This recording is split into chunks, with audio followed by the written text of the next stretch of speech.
Il est 11h15, le 12 janvier 2013, une journée pourtant banale sur l'autoroute A1. Un poids lourd traverse le terre-plein central et percute violemment une voiture. Au volant de celle-ci, un homme de 67 ans que beaucoup considèrent comme une légende de la moto. Son nom, Jean-Claude Olivier. Les secours arrivent rapidement sur place, mais il est trop tard. Celui que tout le monde surnommait JCO vient de rendre son dernier souffle. Cet homme qui a vécu à 200 à l'heure toute sa vie, il a survécu à 9 Paris-Dakar, à d'innombrables accidents de moto, succombe dans un accident de la route à la con. Se dire, putain, mais comment un mec comme ça, pour moi, sa vie, elle était à 200 à l'heure. Et puis d'un seul coup, finir comme ça, accident de la route à la con. Pilote de rallye raid, homme d'affaires visionnaire, patron tyrannique, mais qui était véritablement cet homme aux multiples facettes? Comment cet homme sans diplôme est-il devenu l'une des figures les plus admirées et les plus redoutées du monde de la moto? Je vais vous raconter la véritable histoire de Jean-Claude Olivier. On est en 1945, la France sort à peine de la Seconde Guerre mondiale. Jean-Claude Olivier voit le jour dans une famille aisée du nord de la France. À l'adolescence, alors que ses camarades s'enthousiasment pour les yéyés et les disques de Johnny Hallyday, Jean-Claude, lui, cultive une obsession qui ne le quittera jamais. Les moteurs.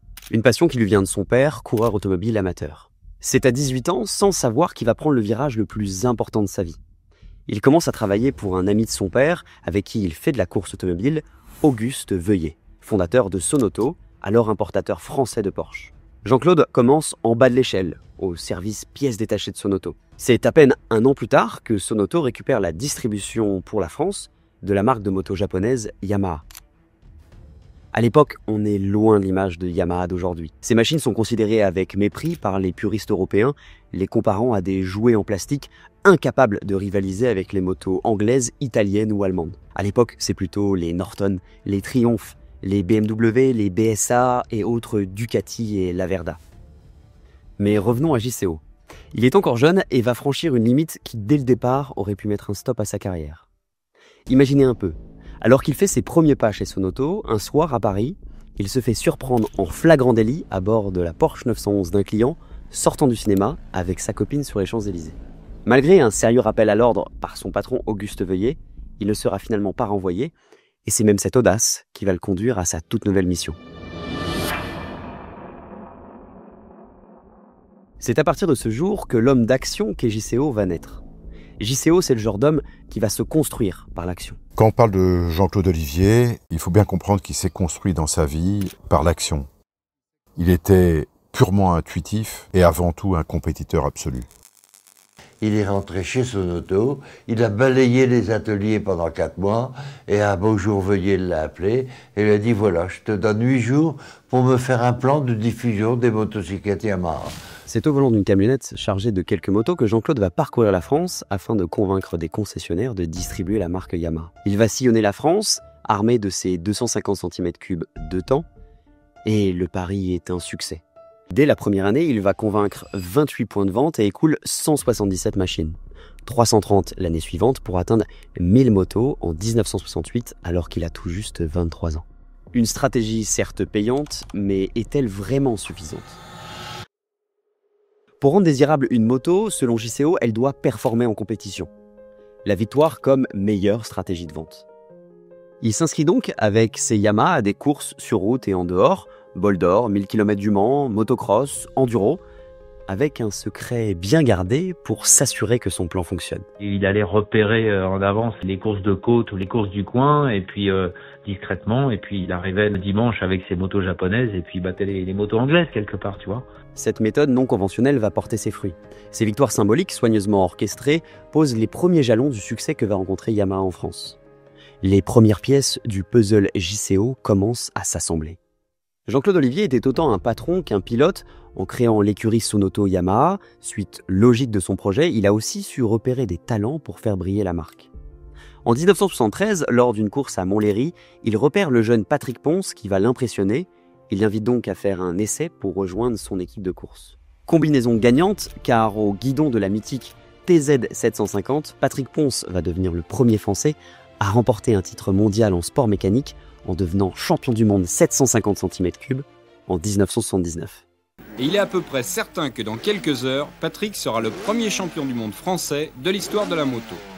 Et sous ses couleurs, nouveau coup de maître de JCO en intégrant Christian Saron dans l'écurie pour remplacer temporairement Patrick après une blessure. Je me retrouve projeté en Grand Prix Tu le remplaces? pour remplacer Patrick, mais Grand Prix en 250, 350 cm3 et en championnat du monde 750, avec les 750 4 cylindres de temps Yamaha, qui étaient les motos les plus puissantes, les plus rapides de l'époque. Et Christian deviendra à son tour champion du monde 250 cm3 avec sa Yamaha TZ250 quelques années plus tard. J'arrive à la retenir, la joie est trop forte. Christian, c'est champion du monde! Malheureusement, la dure loi de la course va les rattraper. Patrick Ponce perd la vie tragiquement lors du Grand Prix de Grande-Bretagne en 1980 à Silverstone, ce qui va profondément affecter Jean-Claude. Le jour où nous sommes allés accompagner une dernière fois Patrick Ponce, eh bien nous nous sommes retrouvés tous les deux face à une réalité qui était terriblement dure et qui nous affectait dans le fin fond de notre personne. Ce moment, ça a été ce moment-là le plus difficile. Tous les autres, ce sont des difficultés matérielles. Et je crois que la difficulté sentimentale a été bien au-delà de toutes les difficultés matérielles. Et on a pu tous les deux les surpasser. Je me souviens très bien de ce moment, il est absolument ineffaçable. Mais cela ne l'empêchera pas de continuer la compétition avec cette volonté inébranlable de victoire avec Christian en mémoire de Patrick. Cette victoire au championnat du monde, je la dédie à toute l'équipe sonoto-gauloise et aussi à mon ami disparu Patrick Ponce. 1979, première édition du Paris-Dakar, Jean-Claude Olivier s'aligne au départ avec une Yamaha XT500 contre des motos bien plus puissantes. Personne ne le prend au sérieux, personne sauf lui.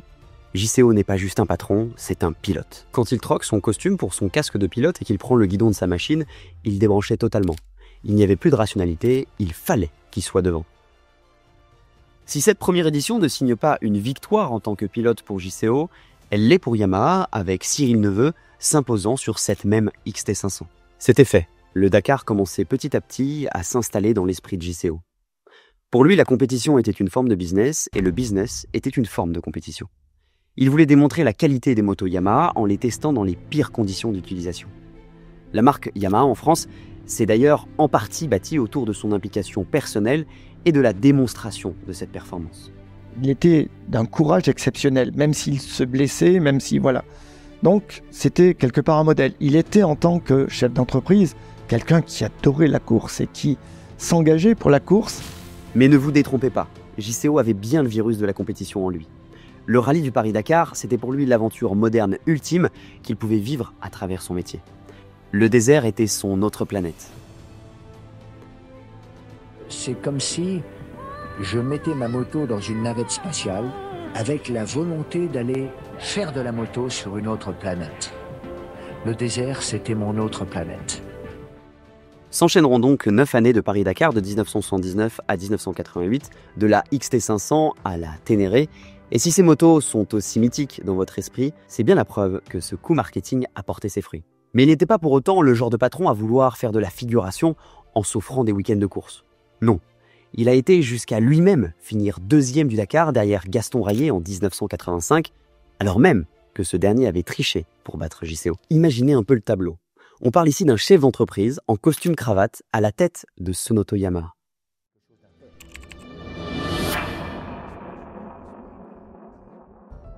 Jean-Claude Olivier n'était pas un patron comme les autres. C'était un visionnaire qui voyait la compétition comme le moteur même du succès commercial de Yamaha.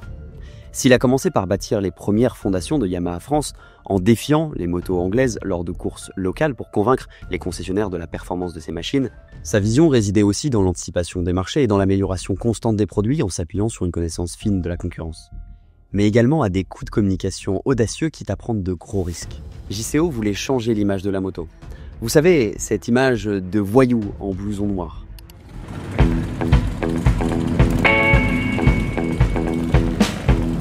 Blouson noir. L'expression a gardé toute sa force évocatrice, où le cuir, la violence et le rock'n'roll s'allient pour raconter une époque. Non, pour lui, la moto était un nouveau symbole de liberté et de modernité. Un jour, lors d'un shooting photo au cours duquel Brigitte Bardot, véritable icône de mode, devait rouler en Solex pour Paris Match, JCO la convainc d'essayer la Yamaha T125, obtenant des photos avec elle au guidon. Ce coup de com' contre l'avis initial de son patron Auguste Veuillet est un énorme succès. Les photos font le tour du monde et même les Japonais de Yamaha félicitent Veuillet pour cette initiative, prouvant ainsi les bonnes intuitions de JCO. Quand les Japonais sont venus en France et ont vu les photos et ont entendu parler des photos avec Brigitte Bardot, ça a été un tel succès, ça a été un succès énorme que Veuillet a félicité Jean-Claude et dit « T'as bien fait de faire ça, avait complètement changé d'avis ». Et puis surtout, j'aurais bien voulu voir Jean-Claude en tête-à-tête avec Brigitte Bardot, ça m'aurait plu. Plus tard, il n'hésitait pas non plus à se rendre au Japon avec des classeurs remplis de pages d'essais arrachées au magazine, montrant précisément aux ingénieurs où les motos Yamaha devaient progresser. JCO avait une approche unique pour évaluer et développer les talents, un management parfois déstabilisant, mais toujours dans le but de tester et pousser les limites. C'est aussi cette approche qui lui a permis de convaincre le Japon d'importer la Yamaha VMAX en France, jusqu'alors non distribuée en Europe. Mais il ne s'est pas contenté uniquement d'importer le produit. Il a même fait une campagne publicitaire audacieuse où il apparaît lui-même en costume-cravate, sans casque, faisant une roue arrière avec la moto devant les locaux de Yamaha. Cette image, qui était totalement décalée et extrême pour l'époque, le présentant comme ce patron pilote capable de lever une moto de près de 300 kg, a aussi contribué à construire l'image puissante de la VMAX. Les Japonais l'appelleront même Monsieur Marketing. Citerai que la VMAX, ancienne et nouvelle version pour les conseils techniques, moteurs et châssis, mais surtout pour la grande leçon de marketing que vous nous avez donnée pour leur lancement. Pour nous, vous êtes Monsieur Marketing. Il était profondément convaincu que la connaissance du produit passait par la pratique, une philosophie qu'il s'appliquait à lui-même et qu'il insufflait à ses équipes. Il lui arrivait même d'appeler des collaborateurs dans l'après-midi pour une sortie enduro impromptue ou d'insister lourdement pour que tout le staff participe au roulage lors d'un événement marketing. Il était persuadé que ça donnait du crédit à leur travail. Cette vision audacieuse et cette implication sans faille ont forgé l'identité de Yamaha France et laissé une empreinte indélébile. Vous êtes plus de 80% à regarder cette chaîne sans être abonné. Pourtant, c'est ce qui nous aide à avoir de nouveaux invités, de nouveaux partenaires et pour faire du contenu de qualité avec Dans la boîte à gants. Alors prends s'il te plaît 2 secondes pour t'abonner, ça nous aide énormément.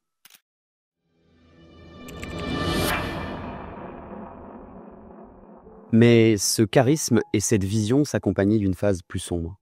JCO était redouté, chez Yamaha France, les collaborateurs le craignaient, certains étaient même tétanisés dès qu'ils l'entendaient arriver dans les couloirs de l'entreprise. Il avait une habitude, certains l'ont surnommé la parade des clés. Il secouait ses clés en marchant dans les couloirs. Dès que les employés entendaient ce bruit, l'atmosphère changeait. Quand JCO arrivait, tout le monde se taisait. JCO était quelqu'un qui impressionnait, et puis quelqu'un que les personnes craignaient, quoi. Quand ça n'allait pas, il était capable d'être méchant, de vexer, de frustrer, de déstabiliser les gens. C'était un fauve capable de dévorer. Ces réunions étaient des montagnes russes avec une tension palpable. Il pouvait se lâcher en réunion, il fallait donc une forte personnalité pour lui faire face. Malgré les difficultés, certains ont appris à le connaître et à lui tenir tête, et c'est seulement après que JCO les respectait.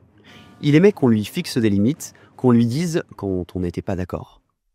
Cette exigence ne s'arrêtait pas au monde professionnel. Tout pouvait avoir un enjeu pour lui. Même une simple course de karting entre collaborateurs. Imaginez-vous un peu la scène. On est sur une piste de karting, il y a JCO, Éric Deseine et Stéphane Peterhansel qui vient tout juste de gagner son premier Dakar. JCO ne fait pas les choses à moitié, il repère le kart qui semble le plus performant et s'en empare, déclarant que c'est le sien. La première session commence et malgré son avantage, Éric Deseine et Stéphane Peterhansel sont plus rapides. Ils s'entendent, roulent ensemble, laissant JCO derrière qui est pour le moins agacé. Mais il ne va pas s'arrêter là, en secret il avait un plan.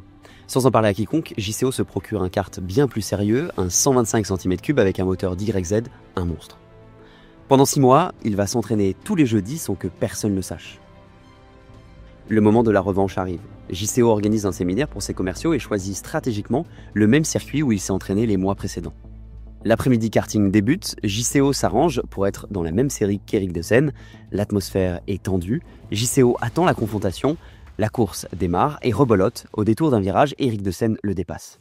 Sa réaction est immédiate et explosive. À peine descendu du kart, devant tout le monde, JCO est rouge de colère. Il se jette sur Éric Deseine, l'accusant d'un dépassement pas propre, allant même jusqu'à dire « On aurait été en cross, je vous aurais filé un coup de botte ». JCO, c'était ça, une envie viscérale de gagner coûte que coûte, qu'importe les enjeux et les conséquences.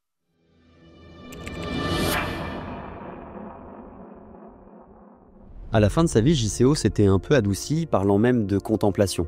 Il avait tout préparé pour cette nouvelle phase de vie, un chalet en Suisse, il s'était mis au kitesurf. Malheureusement, au détour d'un accident bête, En voulant roder son paramoteur, il se blesse gravement et se sectionne 3 doigts. Malgré cela, il a voulu continuer à rouler à moto, et même au Japon, sur l'angle maximum, n'ayant que sa pince pour tenir le guidon. Il ne pouvait donc plus serrer la main, quelque chose d'anodin pour certains, mais très symbolique pour lui. Et puis, c'est le drame. Après une vie où il a pris d'innombrables risques, Jean-Claude Olivier perd la vie dans un banal accident de la route. Percuté par un camion, il n'a aucune échappatoire. L'ironie du sort est saisissante. Son influence, son empreinte indélébile perdure encore pour beaucoup. Certaines personnes qui ne l'ont pas connu directement se recueillent encore sur sa tombe. Son nom est encore connu sur les chaînes de production au Japon. Mais pour les plus jeunes générations comme moi, ce nom commence à se perdre. Il n'existe pas beaucoup de documents publics sur lui. Ça me paraissait donc important de raconter en partie son histoire puisque c'est celle d'un pan entier du monde de la moto et des sports mécaniques. Et je voulais montrer la complexité de ce personnage, ses exploits comme ses parts d'ombre, pour finalement que son héritage ne soit pas oublié.